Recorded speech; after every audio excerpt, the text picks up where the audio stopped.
बार की बात है। एक रियासत के मंत्री ने राजा को अपनी बेटी के विवाह समारोह में निमंत्रित किया। जब राजा अपने परिवार के साथ विवाह समारोह में पहुंचा, तो मंत्री उन्हें सम्मानपूर्वक विशिष्ट आसन पर बैठाने ले गए। तो मंत्री यह देखकर बहुत लज्जित हुआ कि एक सफाईकर्मी वहां बैठा हुआ था। उसने सफाईकर्मी को सभी के सामने वहां से उठा फेंका और उसे बहुत डांटा। सफाईकर्मी ने बहुत अपमानित महसूस किया और बदला लेने की योजना बनाने लगा। अगले दिन सुबह जब वह राजा का कक्ष साफ कर रहा था, तभी वह जानबूझकर बड़बड़ाया, राजा कितने नादान है। उन्हें यह पता ही नहीं कि रानी और मंत्री के बीच क्या चल रहा है। राजा आधी नींद में था।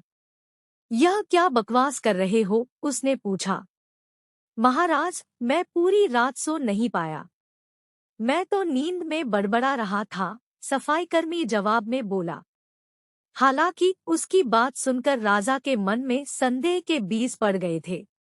राजा अब मंत्री से चिढ़ने लगा और समय समय पर अपमानित करने लगा। एक दिन तो उसने द्वारपालों से यह तक कह दिया कि वे मंत्री को महल में घुसने ही न दे। मंत्री राजा के व्यवहार से बहुत चकित था, लेकिन कुछ विचार करने के बाद उसे समझ में आ गया कि सफाईकर्मी ही इसके लिए जिम्मेदार हो सकता है।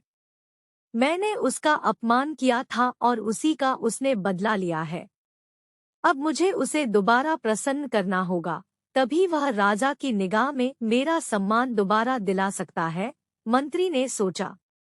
एक दिन उसने सफाईकर्मी को अपने घर भोजन पर आने का निमंत्रण दिया और कहा, मेरे दोस्त, मुझे क्षमा कर दो। मैंने तुम्हारा अपमान किया था। मुझे गलती का एहसास हो गया है। इन सुंदर कपड़ों को उपहार के रूप में ग्रहण करो। चलो, मेरे साथ भोजन करो। सफाईकर्मी प्रसन्न हो गया। वह सोचने लगा, मंत्री तो अच्छा आदमी है। मैंने ही उस दिन गलती कर दी थी। अब सफाईकर्मी प्रसन्न था और प्रयास करने लगा कि मंत्री के बारे में राजा की धारणा बदल जाए। एक बार जब वह राजा के कक्ष में गया तो राजा सो रहा था। वह बड़बड़ाने लगा, अरे, राजा का तो दासी के साथ प्रेम संबंध है। बड़ी लज्जा की बात है। राजा ने उसका बड़बड़ाना सुना तो उठकर बैठ गया। राजा ने सफाईकर्मी को बहुत डांटा। सफाईकर्मी बोला, क्षमा कर दे महाराज, मैं पूरी रात सो नहीं पाया, इसलिए दिन में ही नींद में बड़बड़ा रहा था। राजा को अपनी गलती समझ में आ गई। इस तरह की अफवाह के चक्कर में आकर उसने अपने बहुत अच्छे सलाहकार की अनदेखी शुरू कर दी थी। राजा ने मंत्री को बुलाया और दोनों फिर से मित्र बन गए।